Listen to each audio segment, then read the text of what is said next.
Okay, so let's take a look at contacts and importing them. So first of all, we're going to log into the dash area and click on the CRM option. And then we can go through to customers from here. So if we go to import contacts, we've got two options here, import contacts or import contacts advanced. Let's click on the first one. You can see here that it's asking us to upload a file, and these are the types of files it can upload, which you can export directly out from Excel. And this basic information for this import is email address, title, first name, surname, company name. At this time as well, we can also populate email address details into a company, or we can leave that as is. And we can also subscribe them to a newsletter straight away. So any new customers that we import, we could choose RPM newsletter, and we could import them straight into the system and also subscribe them to that newsletter. Now to get started, we can click on the download import template. So that's downloaded now.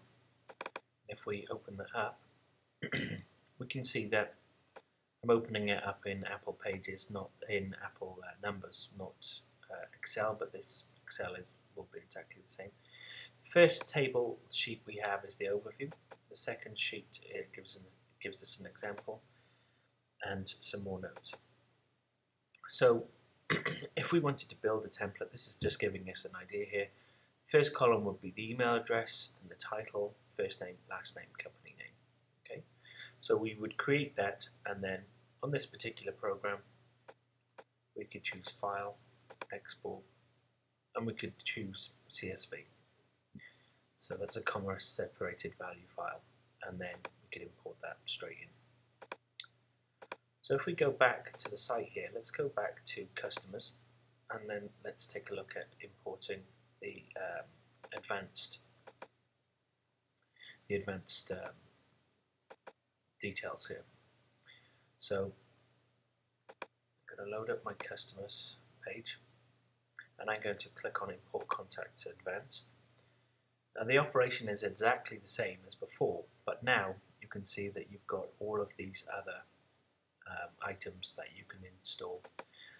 You can also choose to add these people to a newsletter, but you can also subscribe them to a specific zone of your website. So if you had a secure zone that people needed to log into, you could select that there, and that would subscribe them. And if you were running an e-commerce system with an affiliate program, then you could also subscribe those people into there. So there's a lot more details that you can put in this. So just the same, click on download import template. If we have a look at this now, you can see again we've got the overview here. Then if we go into the sheet, this is actually a lot more detailed now, so that you can have an ID for them, your own unique identifier for them. With the simple format, then the system will assign that, and you've got mobile numbers, you've got all sorts of data that you can put in. Now those columns have to be in that order, but again you could just import those in there. So once you've created your CSV file, you just click on the choose file, select the file that you wanted to upload, click on the next button. If there was any problems with the document, say it's corrupt or something like that, it would let you know. And if everything was alright, it would give you a preview of the details that were going to be imported in there, and then you'd click continue and it would upload the data, and then all of your new customers would be now part of your database. So that's how you add customers using the import system. If you wanted to do it by hand, you could just click, when I say by hand, I mean manually, just click on the add contact details and you can add additional information there.